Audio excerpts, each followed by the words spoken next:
Wee. Oh shit. Zip it. The National Weather Service in March has issued a severe thunderstorm warning for Sequoia County, Marion County, Hamilton County until 4 p.m. or 3 p.m. Central Standard Time. I love this radio. 55 p.m. or 1:55 p.m. Central Standard Time.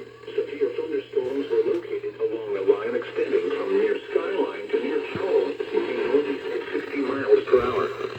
Hazard, 70 miles per hour wind gusts. Source, radar indicated. Expect considerable tree damage.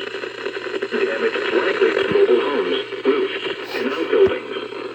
Locations impacted include Chattanooga, Dunlap, Jasper, Saudi Daisy, Signal Mountain, South Pittsburgh, Walden, Lakeside, Whitwell, and Kimball.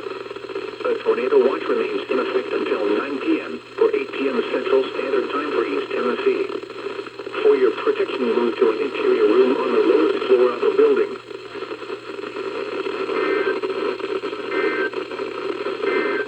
Just like that. The following is a hazardous weather bulletin.